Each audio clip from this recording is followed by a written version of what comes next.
ഭയം. ലോകത്തിലെ ഏറ്റവും അപകടകാരിയായ ഭയം ഏതാണ്? Fear of darkness? Height? No. ഉയരത്തെയോ ഇരുട്ടിനെയോ കുറിച്ചുള്ള ഭയമേ അല്ല. എന്നാൽ ലക്ഷക്കണക്കിന് മനുഷ്യരെ നിശബ്ദമായി കൊന്നൊടുക്കിയ വേറൊരു ഭയമുണ്ട്. സെനോഫോബിയ, ഫിയർ ഓഫ് അതേഴ്സ്, മറ്റുള്ളവരോടുള്ള ഭയം. വ്യക്തമായി പറഞ്ഞാൽ നമ്മളിൽ നിന്ന് വ്യത്യസ്തരായ മനുഷ്യരോടുള്ള ഭയം. മറ്റൊരു ഭാഷ സംസാരിക്കുന്നവർ, മറ്റൊരു നിറമുള്ളവർ, മറ്റൊരു വിശ്വാസമുള്ളവർ.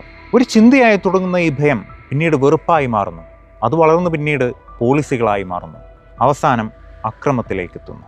കയ്യിൽ ഒരുപാട് ആയുധങ്ങളുണ്ട്, അതുകൊണ്ട് കുറച്ച് ഉപയോഗിച്ച് കളഞ്ഞേക്കാം എന്ന് ചിന്തിച്ചിട്ടല്ല ഒരു യുദ്ധവും തുടങ്ങുന്നത്, മറിച്ച് ഭയം കൊണ്ടാണ്. അതുപോലെ വെടിയുണ്ടകൾ ഒരുപാട് ഉള്ളത് കൊണ്ടല്ല വംശഹത്യകൾ തുടങ്ങുന്നത്. പകരം അവർ നമുക്ക് ഭീഷണിയാണ് എന്ന തരത്തിലുള്ള കഥകളിൽ നിന്നാണ്. ഭയം പ്രവർത്തിക്കുന്നത് മനുഷ്യന്റെ ചിന്താശേഷിയെ തളർത്തിയാണ്. മനുഷ്യൻ ഭയപ്പെടുമ്പോൾ തലച്ചോറിലെ അമിഗ്ദല എന്ന ഭാഗമാണ് കൂടുതൽ പ്രവർത്തിക്കുക.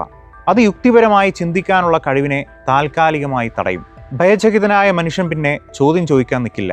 അവനൊരു സംരക്ഷകനെ തിരയും. ആ രക്ഷകൻ കാണിച്ചു കൊടുക്കുന്ന ഇരയെ വേട്ടയാടാൻ അവൻ തയ്യാറാകും. ആ സമയത്ത് ആരെങ്കിലും പറയുന്ന പച്ച കള്ളങ്ങൾ പോലും സത്യമാണെന്ന് വിശ്വസിക്കും. അവർ നമ്മുടെ ജോലി തട്ടിയെടുക്കും, അവർ നമ്മുടെ സംസ്കാരം നശിപ്പിക്കും, അവർ നമ്മളെ ഇല്ലാതാക്കും. ഇങ്ങനെയുള്ള കഥകളിലൂടെയാണ് വിഭജനം തുടങ്ങുന്നത്. ഒരിക്കൽ അവർ വന്ന് നമ്മളെ നശിപ്പിക്കുമെന്ന ഭയം ഉള്ളിൽ കയറിയാൽ പിന്നെ സഹാനുഭൂതിയും സ്നേഹവും പ്രവർത്തിക്കില്ല. അധികാരം നിലനിർത്താൻ പല ഭരണാധികാരികളും കാലാകാലങ്ങളായി ഉപയോഗിച്ചിട്ടുള്ള ഏറ്റവും അപകടകരമായ തന്ത്രമാണിത്. ഈ കാലത്ത് അവരുടെ ആയുധങ്ങൾ കൂടുതൽ മാരകമാണ്. സോഷ്യൽ മീഡിയയിലൂടെ നിമിഷങ്ങൾക്കുള്ളിൽ ഈ ഭയം പടർത്താൻ സാധിക്കും.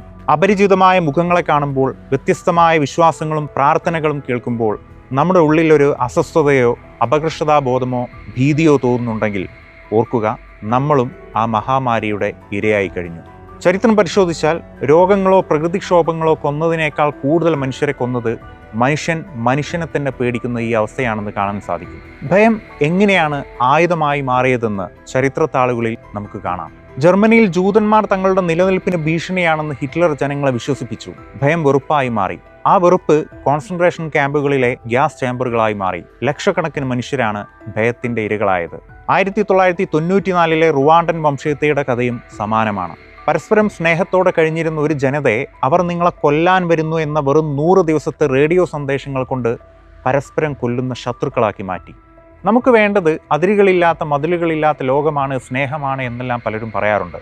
അതൊന്നുമില്ലെങ്കിലും പരസ്പരം മനസ്സിലാക്കാനുള്ള മനസ്സുണ്ടായാൽ മതി. ഒരു ദൈവവിശ്വാസിക്ക് തന്നെ സൃഷ്ടിച്ച ദൈവം തന്നെയാണ് താൻ അപരനായി കണ്ടു വെറുക്കുന്നവരെയും സൃഷ്ടിച്ചത് എന്ന് ചിന്തിച്ചാൽ മതി. ഒരു നാസ്തികന് ദൈവത്തിന്റെ സ്ഥാനത്ത് പ്രകൃതി എന്നും പറയാം. ആശയം ഒന്നാണ്. വെറുപ്പിനേക്കാൾ അപകടകരമായ മനുഷ്യരാശിയുടെ ശത്രു സംരക്ഷണത്തിന്റെ വേഷം കെട്ടിയ ഭയമാണ്. വെറുപ്പൊരു തീയാണെങ്കിൽ ഭയം ആ തീ കത്തിക്കാൻ ഉപയോഗിക്കുന്ന ഇന്ധനമാണ്.